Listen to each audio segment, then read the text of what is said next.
नमस्कार, राजस्थान समाचार में आपका स्वागत है। मैं आपके साथ दिव्या पांडे। बुलेटिन की शुरुआत करेंगे जहां विधानसभा में नेता प्रतिपक्ष को बोलने से रोकने पर जोरदार हंगामा हुआ है। तो वहीं हंगामे के बाद कांग्रेस विधायक प्रश्नकाल का बहिष्कार करके सदन से चले गए, जहां इस पर संसदीय कार्य मंत्री जोगाराम पटेल ने कहा कि नेता प्रतिपक्ष बाधा डालने का बहाना ढूंढते हैं। तो वहीं आपको बता दें कि जलदाय मंत्री कन्हैया लाल चौधरी के जवाब पर टीकाराम जूली बोलने के लिए खड़े हुए थे, लेकिन उन्हें अनुमति नहीं मिली और इसी पर स्पीकर ने कहा कि आप 4 सवाल पूछ चुके हैं, हर बार खड़े होना सही नहीं है। नेता प्रतिपक्ष ने कहा कि विधायक का जवाब नहीं आया। से काम सही नहीं कर रहा तो वहाँ पे एक्शन ऑफिस है, एक्शन वहाँ पे बैठता है, संबंधित एक्शन को वो नहीं मानता है तो सुपरिटेंडेंट इंजीनियर वहाँ पे सीकर में बैठता है, उसको कहे, वो नहीं मानता, चीफ इंजीनियर कोई भी नहीं है तो मेरा मोबाइल मेरा व्हाट्सएप परमानेंट खुल रहा था, मेरे को अवगत कराओ, मैं सुनूंगा। कोई दिक्कत है तो करेंगे कार्रवाई। कहीं से इशारा आता है तो बाहर आओ, इशारा आता है तो वापिस आओ। कांग्रेस ठेकेदारों को लूटना चाहते हैं, वो नहीं चलने देंगे। ठेकेदारों को लूट की एजेंसी बना रखी है, ठेकेदारों से मिलकर उनके ब्लैकमेल लूट की एजेंसी, ठेकेदारों को लूट की एजेंसी नहीं है कि वो हर बात में बाइस्ड होके जानबूझकर बिना किसी आधार के प्रश्नों के उत्तर में व्यवधान डालते हैं और ये बहाना ढूंढते हैं कि कोई न कोई व्यवधान करके कैसे बाइकर में गए, बिना किसी आधार बिना किसी तथ्यों के झूठ मूठ में गलत बातें कह करके व्यवधान करते हैं। कांग्रेस की संस्कृति रही है। पूर्व की सरकार में इस जेजेएम में बाहरी ठेकेदारों के मिलीभगत करके घोटाले हुए, वो घोटाले उजागर हो रहे हैं, इसीलिए भाई के मन करे गोजारे उठे हो रहे हैं और सभी मंत्रियों ने परफेक्ट जवाब दिया है। कहीं से इशारा आता है तो बाहर आओ, इशारा आता है तो वापिस आओ। कांग्रेस ठेकेदारों को लूटना चाहते हैं, वो नहीं चलने देंगे। ठेकेदारों को लूट की एजेंसी बना रखी है, ठेकेदारों से मिलकर उनके ब्लैकमेल लूट की एजेंसी, ठेकेदारों को लूट की एजेंसी नहीं है कि वो हर बात में बाइस्ड होके जानबूझकर बिना किसी आधार के प्रश्नों के उत्तर में व्यवधान डालते हैं और ये बहाना ढूंढते हैं कि कोई न कोई व्यवधान करके कैसे बाइकर में गए, बिना किसी आधार बिना। वहीं हमारे साथ एसोसिएट एडिटर राजस्थान से भुवनेश टॉक हमारे साथ जुड़ गए। भुवनेश, विधानसभा के बजट सत्र में हंगामा हुआ है, कांग्रेस ने प्रश्नकाल का बहिष्कार किया है, क्या कुछ मामला है? जी दिव्या, देखिए बिल्कुल अभी राजस्थान का बजट सत्र चल रहा है और इसमें जो प्रश्नकाल का समय है, इसी के दौरान आज सुबह जब एक मंत्री जवाब दे रहे थे कन्हैया लाल, तो इसके बीच में प्रतिपक्ष नेता जो है टीकाराम जूली, वो बार बार उठ के सवाल कर रहे थे। इसी को लेकर विधानसभा अध्यक्ष वासुदेव देवनानी ने उन्हें टोका कि आप बार बार उठ के मंत्री जो जवाब दे रहे हैं उसमें व्यवधान पैदा कर रहे हो। तो कांग्रेस के जो विधायक है उन्होंने इस मसले को उठाया कि आप हमारे नेता प्रतिपक्ष है, उनको बोलने नहीं दे रहे हो, उनकी आवाज को दबाया जा रहा है। इसी को लेकर कांग्रेस के विधायकों ने एक बार प्रश्नकाल का जो सत्र है इसका बहिष्कार किया और वो सदन से बाहर चले गए। हालांकि लंच के बाद में दोबारा जब विधानसभा शुरू हुई तो उसमें सारे कांग्रेस विधायक आए और एप्रोप्रिएशन बिल पर बोलते हुए जो टीकाराम जूली है नेता प्रतिपक्ष, उन्होंने सरकार पे कई सवाल खड़े किए। उनका कहना है कि मुख्यमंत्री का निवास जो है वो विशेष लोगों के लिए खुला रहता है, लेकिन आम जनता के लिए बंद है। वहीं उन्होंने आरएसएस पर भी कटाक्ष करते हुए कहा कि आरएसएस के इशारे पर ये राजस्थान की सरकार जो चल रही है, यदि आरएसएस इतना ही बदलाव करना चाहती है तो वो राजस्थान में जो छुआछूत है उसको बंद करे। इसी तरीके की जो टिक्का टिप्पणी है वो बिल की बातचीत करते हुए टीकाराम जूली ने कही। तो जोगाराम पटेल जो है संसदीय कार्य मंत्री, उन्होंने भी जोगाराम पटेल के द्वारा कहा गया टीकाराम जूली के लिए उन्हें आड़े हाथों लिया गया कि आप इन बातों को अभी बिल के दौरान नहीं बोल सकते।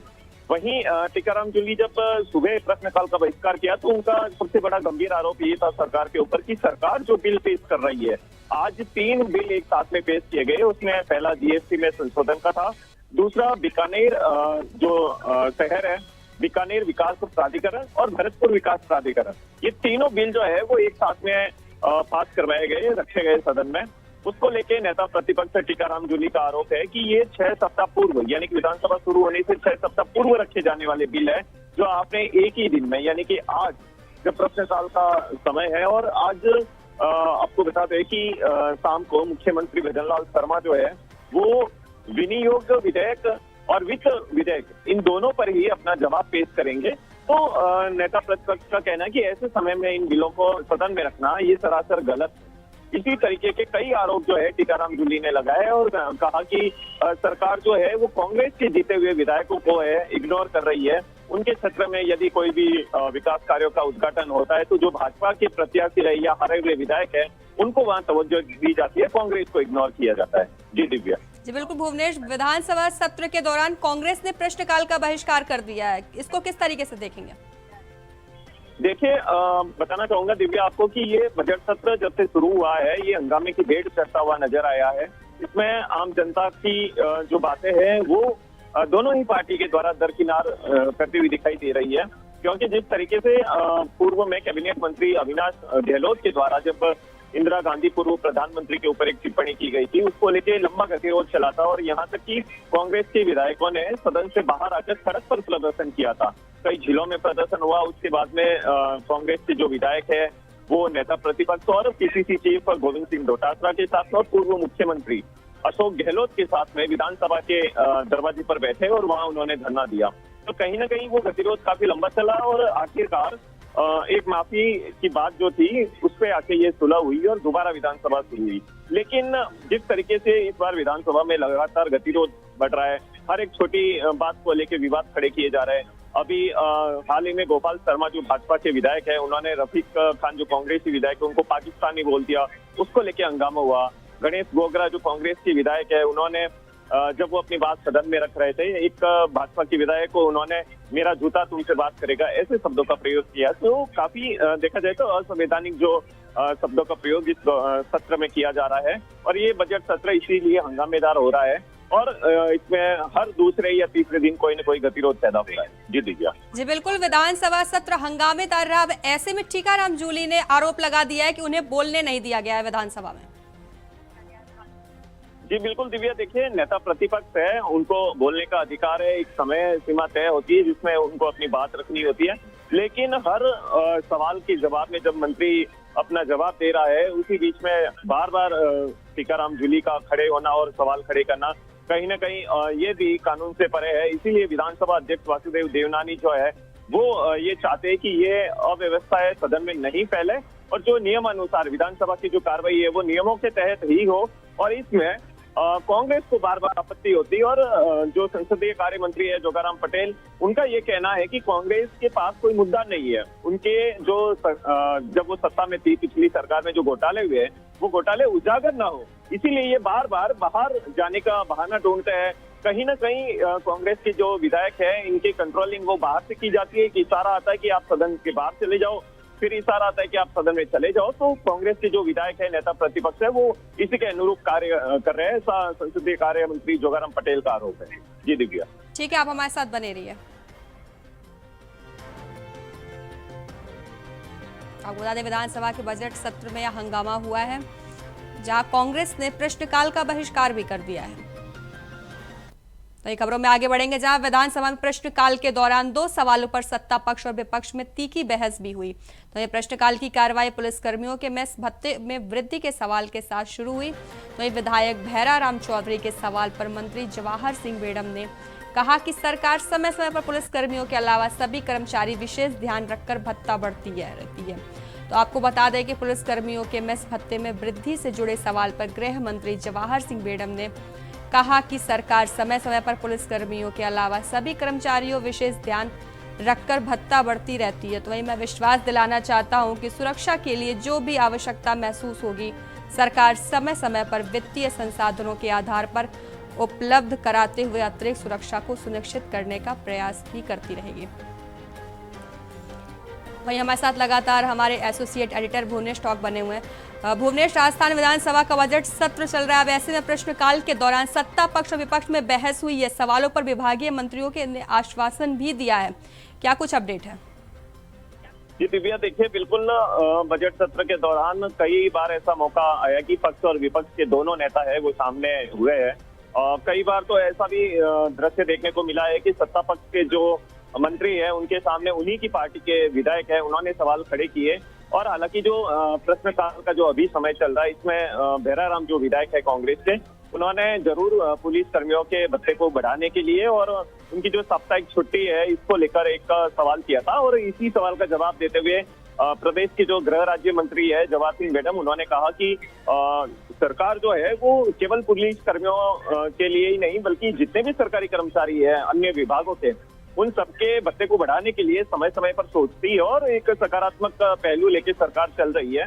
वहीं जो सरकारी छुट्टी की बात की जा रही है, यानी कि पुलिस विभाग को जो साप्ताहिक सप्ताह में एक छुट्टी की बात थी जो कि पिछली सरकार ने केवल मात्र एक जिले में लागू की थी, उस पर जवाहर सिंह मैडम का कहना है कि ये जो छुट्टी है साप्ताहिक छुट्टी वो पुलिस कर्मियों को नहीं दी जा सकती। उसका कारण है कि पिछली सरकार ने भले ही वाहवाही लूटने के लिए पायलट प्रोजेक्ट के तहत एक जिले में इसे लागू किया था, लेकिन वो उसका जमीनी स्तर पर जो है वो सकारात्मक परिणाम नहीं आया। इसके कारण छुट्टी की बात तो नहीं कर सकते, लेकिन भत्ते की बात जरूर है कि पुलिस विभाग के जो अधिकारी है, कर्मचारी है, उनके भत्ते में वृद्धि की जाए। इसके लिए सरकार सोच रही है और सकारात्मक सोच के साथ ही इस पे कोई न कोई एक अच्छा परिणाम आएगा और एक अच्छा परिणाम देने की सरकार की मंशा है जो चंद दिनों में आपको देखने को मिलेगा। जी दिव्या। जी बिल्कुल भुवनेश, विधानसभा सत्र के दौरान सवालों पर विभागीय मंत्रियों ने आश्वासन भी दिया है, क्या कुछ आश्वासन दिए गए हैं?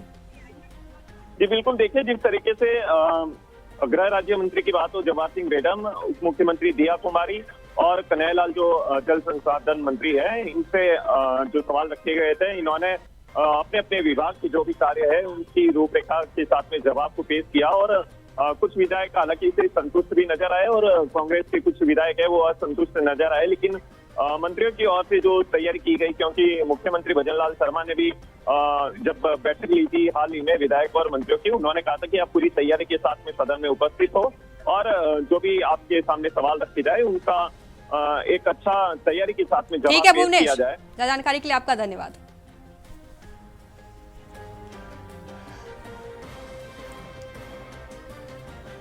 वही खबरों में आगे बढ़ेंगे, जहां दौसा जिले के लासोट क्षेत्र का एक वीडियो तेजी से वायरल हो रहा है। तो बता दें कि इंसानियत को शर्मसार करने वाला सनसनीखेज मामला सामने आया है, जिसमें एक कुत्ता नवजात के भ्रूण को नोचते हुए दिखाई दे रहा है। तो ये वीडियो सोशल मीडिया पर जमकर वायरल हो रहा है। तो आपको बता दें कि वीडियो के सामने आते ही जिले भर के प्रशासन में हड़कंप भी मच गया है। तो वही जानकारी के अनुसार ये वीडियो लालसोट के राजकीय महिला चिकित्सालय के पीछे का बताया जा रहा है, जहां घटना के बाद पुलिस जांच पड़ताल में जुट गई है।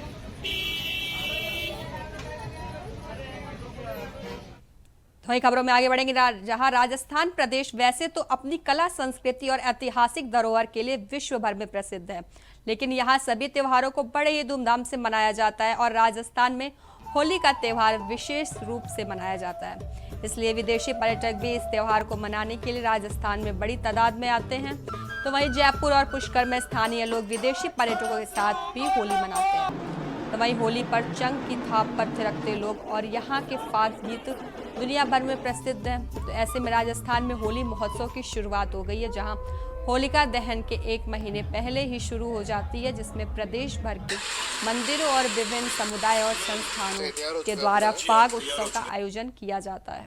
तो वही फाग उत्सव में स्थानीय लोग और लोक कलाकार स्थान की कला और संस्कृति को प्रदर्शित करते हुए फूलों से होली खेलते हैं।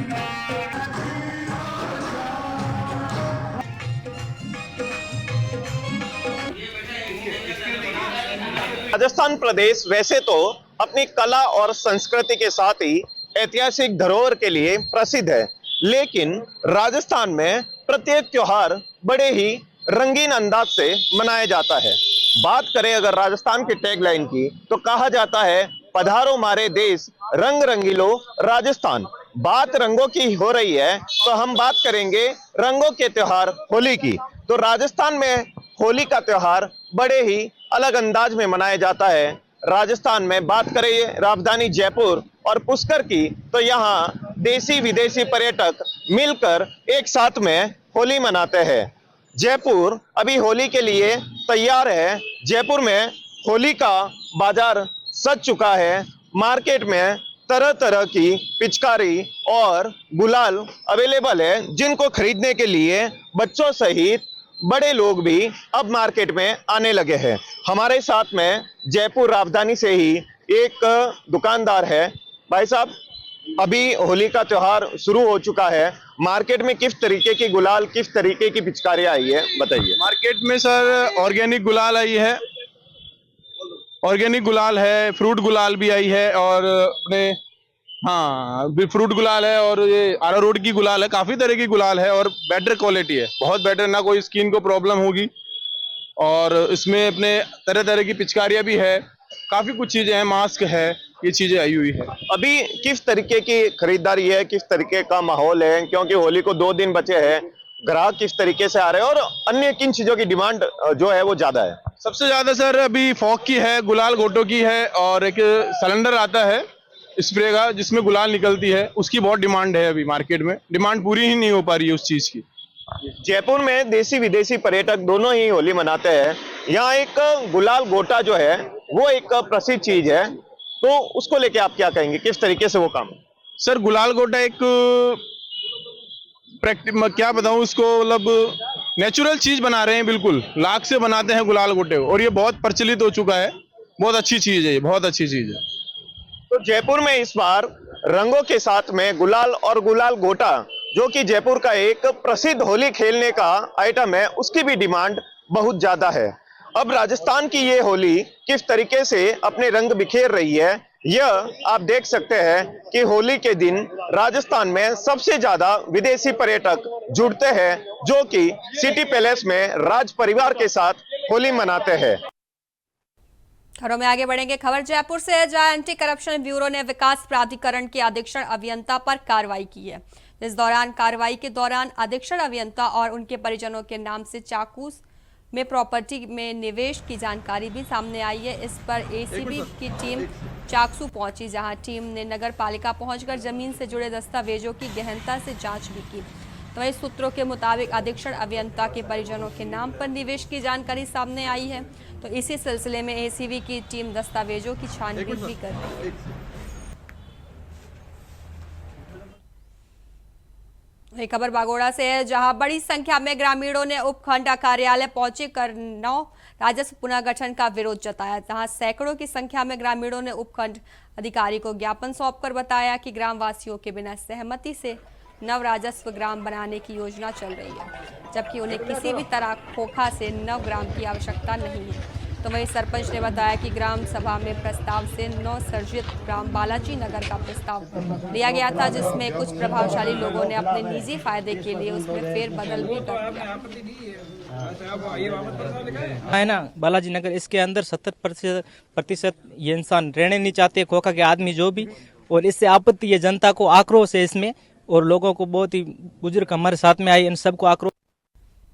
तो एक खबर डीग से है, जहां परिवहन विभाग ने वाहनों की चेकिंग के साथ ही सड़क सुरक्षा की जानकारी देते हुए विभाग के अधिकारियों ने वाहन चालकों को समझाया जा रहा है। तो वहीं परिवहन निरीक्षक ने बताया कि मार्च महीने में फ्लाइंग के दौरान वाहनों की चेकिंग की जा रही है, जिससे वाहनों की मेंटेनेंस, बीमा आदि के कागजात सहित विभिन्न दस्तावेजों से गहनता की जाँच की जा रही है। साथ ही उन्होंने बताया कि मार्च के महीने का फ्लाइंग के दौरान सीएफ का टारगेट पूरा किया जा रहा है, जो लगभग 4.5 करोड़ का है। तो वहीं इसके साथ सड़क सुरक्षा में मीट बेल्ट लगाने और हेलमेट पहनकर वाहन चलाने को समझाइश भी की जा रही है। चेकिंग मार्च के अंदर हमारा जो फ्लाइंग का जो सीएम का जो टारगेट है सीएफ का, वो लगभग 4.5 करोड़ का है। तो एक खबर नागौर से है, जहां होटल प्रयोजन के लिए हुई लीज डीड शर्तें के विपरीत बेचने और तथ्य छिपाकर दस्तावेजों के आधार पर पट्टा जारी करवाने की शिकायत पर जांच शुरू हो गई है। जहां सरकारी भूमि पर व्यावसायिक बिल्डिंग बनाने वाले पूर्व सभापति के बेटे को नगर परिषद ने कारण बताओ नोटिस जारी कर 17 मार्च तक आवश्यक दस्तावेजों के साथ उपस्थित होने को कहा है।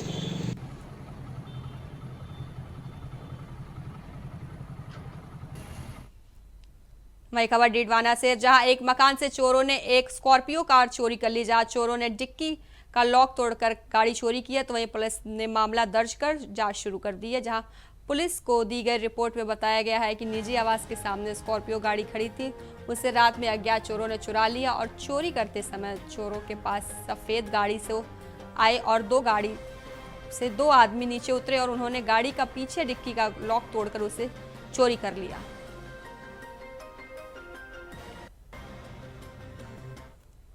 खबरों में आगे बढ़ेंगे। खबर बयाना से है, जहां एंटी गैंगस्टर टास्क फोर्स और सीआईडी और पुलिस संयुक्त ने कार्रवाई की है। इसमें 3 बदमाशों को अवैध हथियारों के साथ गिरफ्तार किया गया। तो वहीं पकड़े गए बदमाशों का बाजार में पैदल मार्च भी निकाला गया है। तो नागरिकों ने पुलिस के इस कार्य को सराहना करते हुए तालियां भी बजाई है। तो कहीं पुलिस जिंदाबाद के नारे लगाकर पुलिस की हौसला भी अफजाई की गई है। लोगों का कहना था कि बदमाशों के साथ ऐसे सलूक हो उनके हौसले काफ़ी पस्त होते हैं। और वहीं पुलिस अधीक्षक और उप अधीक्षक ने बताया कि पकड़े गए आरोपियों के पास से 8 अवैध हथियार, 2 पिस्टल, मैगजीन और जिंदा कारतूस बरामद किए गए। वहीं खबर नागौर से है, जहां मादक पदार्थ तस्करों पर पुलिस नकेल कस रही है। दरअसल त्योहारों के मद्देनजर गश्त के दौरान पुलिस ने 2 संदिग्ध युवकों को गिरफ्तार किया। तो वहीं पुलिस ने उनके पास से 30.25 मादक पदार्थ जब्त किया है। पुलिस ने NTPS एक्ट के तहत मामला दर्ज कर दोनों को गिरफ्तार किया है। खबरों में आगे बढ़ेंगे। खबर जयपुर से है, जहां करीब 40,000 सार्वजनिक परिवहन सेवा के निजी वाहन चल रहे हैं। इनमें से रोज करीब 3 लाख यात्री सफर कर रहे हैं। लेकिन इन वाहनों का संचालन करने वाले चालक और परिचालक कौन है और इनकी पहचान क्या है, इसकी जानकारी ना तो यात्री के पास है और ना ही ऑपरेटर्स और ना ही पुलिस के पास है। यही कारण है कि जयपुर में पब्लिक ट्रांसपोर्ट के निजी वाहनों का संचालन निजी ऑपरेटर्स, कैब कंपनी और व्यक्तिगत तौर पर किया जा रहा है।